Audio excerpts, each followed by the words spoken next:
గణేశాయ నమః, గాయత్రీదేవి నమః, మహాసరస్వతి నమః, మాతాపితృభ్యో నమః. ముందుగా ప్రేక్షక వీక్షణ మహాశీలందరికీ కూడా నమస్కారం. అయితే 5వ తారీఖు ఏప్రిల్ 2026 ఆదివారం నుండి 11వ తారీఖు ఏప్రిల్ 2026 శనివారం వరకు కూడా ఈ వారం ద్వాదశ రాశుల వారికి కూడా ఎలా ఉండబోతుందో చూద్దాం. ముందుగా మేషరాశి వారి యొక్క ఫలితాలు. ఈ వారం మీ గోచార గ్రహగతులు కనుక చూసుకున్నట్లయితే అనుకూలమైన ఫలితాలే కనపడుతున్నాయి. ముఖ్యంగా నిరుద్యోగులకు శుభవార్త వింటారు, ఉద్యోగ అవకాశాలు కనపడుతున్నాయి. అలాగే ఇంటర్వ్యూల ద్వారా చక్కని విజయం పొందగలుగుతారు. అలాగే మీ అంతటి మీరు సెల్ఫ్ ఎంప్లాయ్మెంట్ క్రియేట్ చేసుకోగలుగుతారు, మీ కాళ్ళ మీద మీరు నిలబడగలుగుతారని చెప్పచ్చు. వివాహ ప్రయత్నాలు కానీ లేదా ప్రేమించిన వాళ్ళ వివాహం కోసం చేసే ప్రయత్నాల్లో కానీ ఈ వారం సఫలీకృతమయ్యే అవకాశాలు కనపడుతున్నాయి. భార్యాభర్తల మధ్య గొడవలు తగ్గుతాయి, సామరస్యంగా ప్రేమ పెరుగుతుంది. వ్యాపారంలోనూ, భూముల్లోనూ, గృహాల్లోనూ, బంగారంలోనూ పెట్టుబడులు పెట్టగలుగుతారు. ఆర్థిక పరిస్థితి మెరుగుపడుతుంది. షేరుల ద్వారా డబ్బులు సంపాదించుకోగలుగుతారు. కొత్త పెట్టుబడులు అనుకూలించే సమయంగా కనపడుతోంది. అలాగే అనేక రకాల అవకాశాలు, ఆదాయ మార్గాలు రాబోతున్నాయని చెప్పచ్చు. అయితే అనవసరమైన ఖర్చులు చేయకుండా జాగ్రత్త పడినట్లయితే ఈ వారం పొదుపు బ్రహ్మాండంగా పెరుగుతుంది. ఒక బడ్జెట్ ప్లానింగ్ ప్రకారంగా పొదుపు చేసుకున్నట్లయితే చాలా బాగుంటుంది. జీవన విధానంలో మార్పులు కనపడుతున్నాయి. మీరు తీసుకునేటటువంటి జీవితంలో మార్పులు చాలా బ్రహ్మాండంగా అనుకూలిస్తాయని చెప్పచ్చు. యోగా కానీ, మెడిటేషన్ కానీ, ధ్యానం కానీ ప్రాక్టీస్ చేయడం, ఆరోగ్యం పట్ల శ్రద్ధ పెట్టడం, వ్యాయామం చేయడం కూడా మీకు బాగా కలిసి వస్తుంది. రాజకీయ నాయకులకి ప్రజాదరణ బాగా పెరుగుతుంది. రాజకీయ పదవులతో పాటుగా మార్పులు, చేర్పులు అనుకూలిస్తాయి.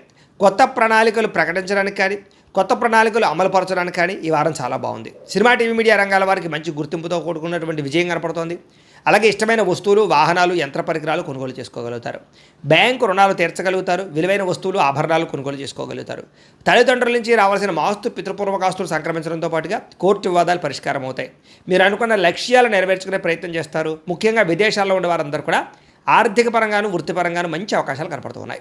ఇలాగే కుటుంబ సభ్యులతో కమ్యూనికేషన్ గ్యాప్ ఉంటే కనుక అది భర్తీ చేసుకునే ప్రయత్నం చేస్తారు. కుటుంబ సమేతంగా యాత్రలు చేయడం కానీ, విదేశాలు వెళ్ళడం కానీ చాలా అనుకూలంగా ఈ వారం కనపడుతోంది. గృహ నిర్మాణ పనులన్నీ కలిసి వస్తాయని చెప్పచ్చు. దీర్ఘకాలిక ఫలితాలు ఇచ్చే పెట్టుబడులు పెట్టగలుగుతారు. ముఖ్యంగా మీ మాట తీరుతో అందరినీ ఆకట్టుకునే ప్రయత్నం చేస్తారు. అలాగే క్రయ విక్రయాల ద్వారా చక్కని లాభాలు కూడా పొందగలుగుతారు. ముఖ్యంగా శుభకార్యాలు, ఇంట్లో వివాహం కానీ లేదా ఏదైనా శుభకార్యాలు కానీ చేసే ప్రయత్నాలు ఫలిస్తాయి ఈ వారం. ముఖ్యంగా ప్రేమికులకి చాలా కలిసి వస్తుంది ఈ వారం. ఇలా ప్రేమ వ్యవహారాలని ఫలిస్తాయి. వైవాహిక జీవితంలో భార్యాభర్తల మధ్య ఉండే గొడవలు తగ్గుతాయి. వ్యాపారంలో కొంచెం ఇబ్బందులు ఉన్నా కూడా మొత్తం మీద ఎలాగైతేనే లాభాలు పొందగలుగుతారు. ప్రేమికుల మధ్య కూడా ప్రేమ, అనురాగ, ఆప్యాయతలు పెరుగుతాయి.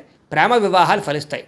అలాగే వ్యాపారపరంగా అద్భుతమైనటువంటి మార్పులు తీసుకొచ్చుకోగలుగుతారు. విద్యార్థులకి అర్థం కాని సబ్జెక్టు వల్ల ప్రత్యేక శ్రద్ధ పెట్టడం, కొత్త కొత్త కోర్సులు నేర్చుకోవడంతో పాటుగా పరీక్షా ఉత్తీర్ణత కనపడుతుందని చెప్పొచ్చు. విదేశాల్లో చదువుకునే వారందరికీ మంచి కాలేజీల్లో సీట్లు రాబోతున్నాయి. ఉద్యోగాలు చేసే వారందరూ కూడా ఉద్యోగపరంగా ఇబ్బందులు తగ్గుతాయి. ఇతరులు మెచ్చుకుంటారు. ఉద్యోగంలో అనుకూలమైన వాతావరణం కనపడుతుంది. స్త్రీలకి భర్తతో అనుబంధం ఏర్పడుతుందని చెప్పొచ్చు. వివాదాలు పరిష్కారం అవుతాయి. అలాగే కుటుంబంలో సమస్యలన్నీ పరిష్కరించుకోగలుగుతారు. అందం పట్ల ఆసక్తి పెరుగుతుంది. వ్యాపారస్తులకి వ్యాపారపరంగా వృద్ధి, వ్యాపార లాభాలతో పాటుగా కాంట్రాక్ట్ వ్యాపారస్తులు కూడా ఎక్కువ లాభాలు కనపడుతూ ఉన్నాయి. కాబట్టి కాలాన్ని సద్వినియోగపరచుకోవాల్సిందిగా తెలియజేస్తూ